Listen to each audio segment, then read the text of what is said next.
The money from that bill could help local school districts make safety improvements. Some districts are being forced to choose between teaching children and keeping them safe. WSBT 22's Cassidy Williams is here. And Cassidy, you've been looking into how schools are juggling all of this. Jennifer, it was exactly 3 months ago today that 17 students went to school in Parkland, Florida, and never came home. The shooting sparked a national conversation about keeping students safe. Here at home, districts are spending millions to prevent another shooting.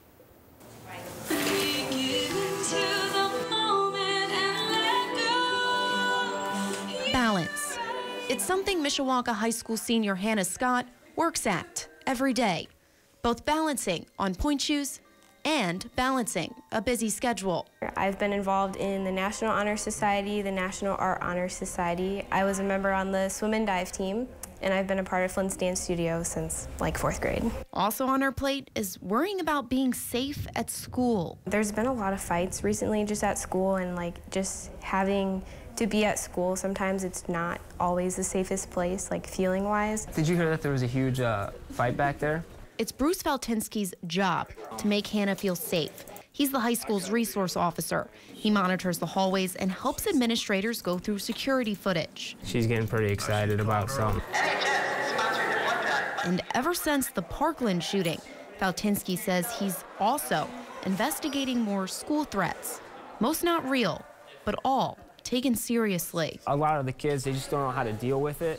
When they start hearing about these incidents that happen in other cities and states, and the one way of kind of dealing with that is maybe making an off-the-cuff comment or a joke or posting something. School City of Mishawaka has one officer devoted to the elementary schools, one for the middle school, and one for the high school. All three cost money. The school splits 2 of the officers' salaries with the Mishawaka Police Department. The third, the school pays for completely. It's money Superintendent Dean Spiker never thought he would have to spend when he started his career decades ago. It was a different era. It was a different time. We were more worried at that time about kids chewing gum than we were about weapons coming into the school. Mishawaka has been spending a lot of money on school safety recently. The school has already spent more than $3 million on upgrades thanks to a referendum passed in 2016. The most expensive upgrade being how you get into the building. To get into Mishawaka High School, you have to go to the main entrance and ring a doorbell. How may I help you? But that only gets you through the first set of doors. Then you have to give your state ID to the Welcome Center assistant. If when she swipes it, there are no red flags on your name and you have a reason to be in the building, then you'll be given a visitor's pass. You have your ID? Spiker says the district would not have been able to afford those upgrades without the referendum.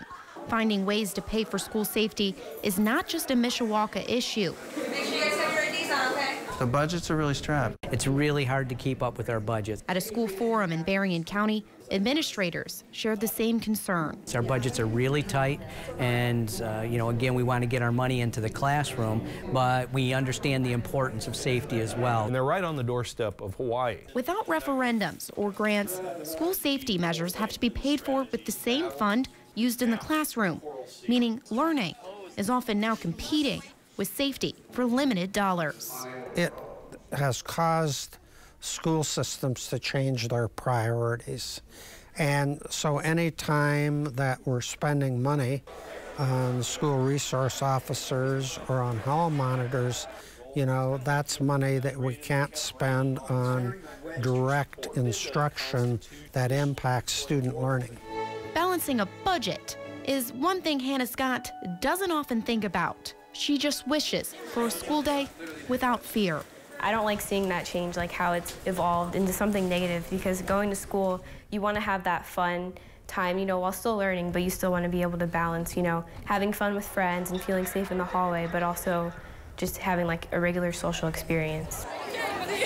During last Tuesday's primary, multiple school districts in our area had referendums on the ballot. One to help the Goshen School District pay for upgrades passed. A bond in Lakeshore failed for the second time. The superintendent told me that without the referendum, upgrades will have to be done slowly instead of all at once.